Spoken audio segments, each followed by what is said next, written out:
Bonjour, comment ça va? Oui, ça va très bien, et vous? Moi, je vais bien.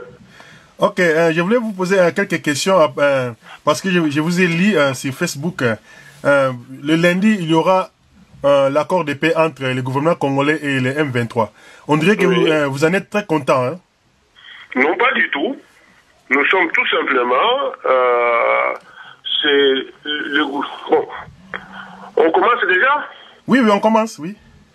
Oui, nous sommes contents du fait que la communauté internationale a demandé au M23 de retirer tous ces éléments dans toutes les grandes agglomérations, à commencer par Kiwanja, Rutshuru, Rumangabo, Bunagana.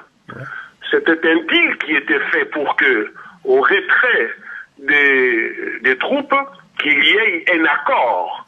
Mais nous étions fortement surpris de constater malheureusement que le gouvernement de Kinshasa a voulu transformer cette victoire diplomatique en exploit des FARDC.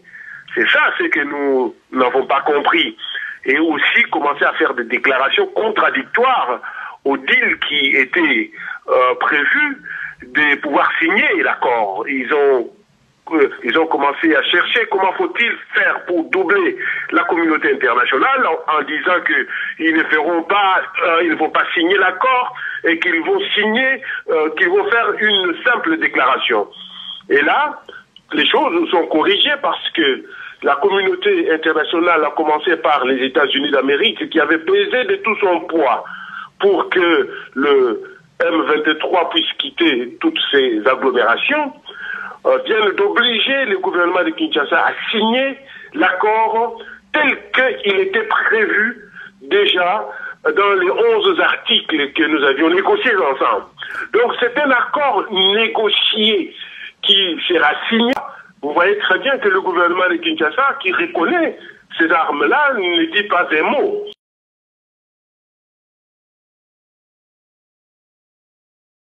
Il y a des Rwandais, des Ougandais, et il y a d'autres personnes qu'on ne connaît même pas leur nationalité. Les Congolais ont l'hantise des étrangers. Pouvez-vous vous imaginer, cher ami, que au moment où il y avait les affrontements du côté des trois antennes, il y a eu la coalition des FARDC, la coalition des FARDC, de la brigade des FDLR et des Maïmaï. Ils ont passé pendant un mois. Vous pensez réellement que les effectifs du M23 étaient à 500 alors qu'ils ont tenu la tête aux chars, ils ont tenu la tête aux hélicoptères pendant un mois? Non. Il y a beaucoup plus même, il y en a d'autres qui ne sont pas encore sortis de leur cachette parce que il y a des Congolais qui ne veulent pas intégrer, voire même réintégrer les FARDC. Les conditions de vie des FARDC ne sont pas attrayantes. Donc, ça ne peut pas attirer la population. C'est ainsi qu'au lieu d'aller se livrer aux FARDC, les enfants préfèrent prendre la route de l'exil. C'est là que cette hantise-là, et les gens doivent comprendre que si le gouvernement ne signe pas, la guerre va répandre. Donc nous sommes dans la logique de la guerre va répondre avec quelles la guerre va répondre avec quelles armes? Donc ça ne sert à rien de poser une telle question. J'ai dit tout simplement que si Kabila ne signe pas, il va avoir encore le feu sur lui. Okay. Ça c'est ce qui est résolu, quoi. Il a joué avec M. Tshisekedi, il a montré qu'il est fort, il a sorti les chars, il a tué les Congolais, mais il doit payer. Quels que soient les problèmes, il doit payer. Et on ne peut pas le faire payer comme ça. Il faut que les armes puissent parler. Bien sûr que aujourd'hui, c'est la communauté internationale qui l'a aidé. Parce que vous avez bien vu la résolution 2098 qui a mené la brigade en République démocratique du Congo. S'il refuse aujourd'hui de signer, suite à l'exigence de la communauté internationale, je crois, là, la communauté internationale comprendra qu'il ne faut plus aider ces messieurs-là, et je crois que ça sera son départ. porter les fardeaux des millions de Congolais. Des morts. Non, pas du tout quel fardeau de millions de Congolais. Morts, oui, le cadavre. C'est ça les Congolais. Oui. Une fois à Kinshasa, je ne sais pas si vous avez suivi, cher ami, sur Congo Mikili, on a fait le micro-baladeur dans la ville de Kinshasa. On a posé la question de savoir qui sont les opposants à M. Kabila. Il y a eu deux personnes qu'on a citées. On a cité Etienne Tshisekedi et on a cité Roger Lumbala. Donc c'est pour vous dire que les Congolais qui souffrent, ils reconnaissent en Roger Lumbala leurs frères et compatriotes qui se battent pour eux. Par rapport à d'autres Congolais qui sont dans des pays étrangers, qui bénéficient de la lutte menée par des nationaux de ces pays-là, à commencer par l'Europe.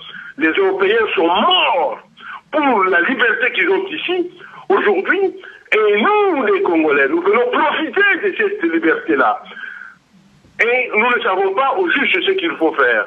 Mais regardez, les combats que les amis me disent, ils ne savent pas qu'ils doivent être contre Kabila ou pour Kabila. Contre les FARDC qui sont contre Tshisekedi ou pour les FARDC qui soutiennent Kabila. Vous voyez comment nous avons un peuple qui n'est pas respecté à travers le monde. Pouvez-vous le dire, chers amis? Quel est le peuple, un autre peuple au monde qui respecte le peuple congolais? À commencer par le pays voisin, le 9 voisins que nous avons, tous ces pays, tous ces 9 voisins-là, aucun ne respecte le peuple congolais. Je voulais aussi savoir si les M23 aussi respectent les peuples congolais. Les M23. Non, pas du tout. Je dis bien que à partir du moment où les M23, c'était un mouvement des Congolais, des officiers congolais qui étaient dans l'armée congolaise. Et je pense qu'ils luttent aujourd'hui pour la libération parce qu'ils ont constaté que M. Kabila ne mérite pas d'être président de la République.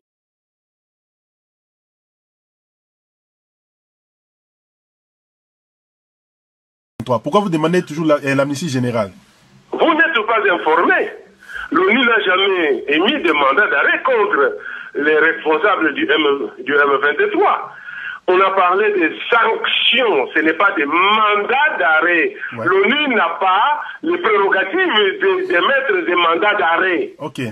Ça, c'est le premier point. Ouais. Le deuxième point, l'amnistie générale, c'est une condition lorsque vous faites, vous signez un accord de paix.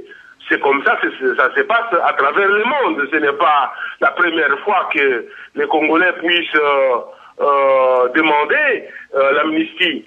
Donc vous ne pouvez pas travailler avec les gens avec lesquels vous êtes entretués. Mais quand vous parlez, vous avez dit ici que non, Kabila va payer tout ce qu'il a fait. Mais quand le M23 a tué les Congolais, est-ce que ce dirigeant ne faut pas payer ce qu'ils ont fait là-bas? Il y a des armes qui parlent là-bas.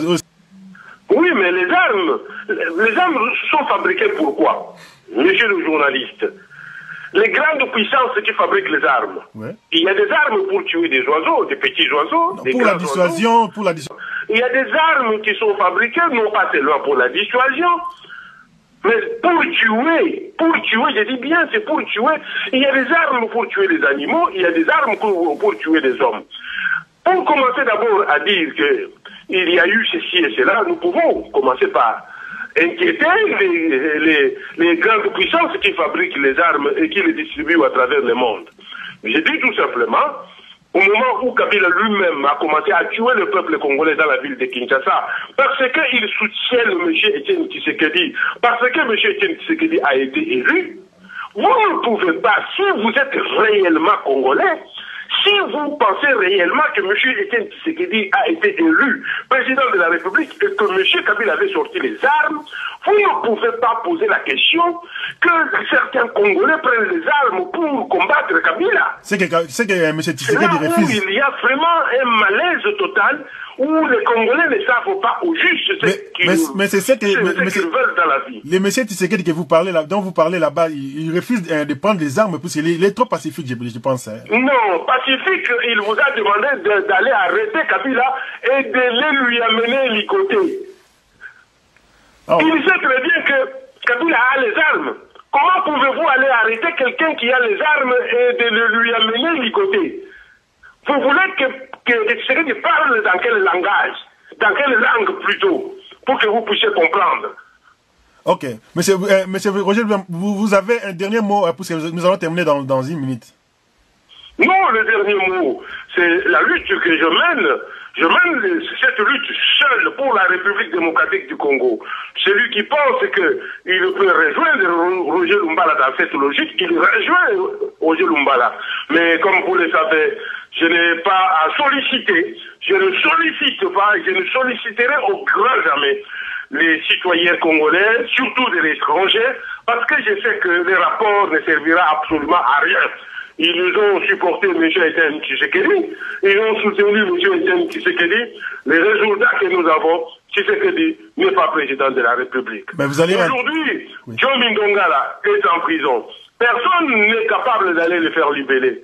Il y a Koutino qui est là-bas. Il y a Chebeya qui a été tué. Il y a Moloto qui a été tué. Personne n'est parti pour venger ces Congolais qui ne sont pas, qui sont tués. Alors moi je dis tout simplement, ma lutte c'est la mienne.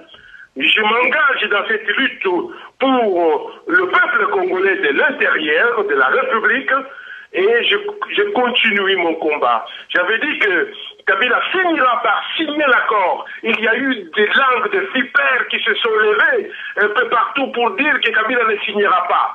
Aujourd'hui, la même langue seront cloués au pilori et ils vont changer de langage. Ils vont dire autre chose. Mais je dis tout simplement, moi, je serai tué pour la vérité. Je prendrai la vérité. Je ne dirai que la vérité à mon peuple. Et mon peuple se retrouve en République démocratique du Congo. Merci beaucoup. Merci Roger Lumbala. Merci.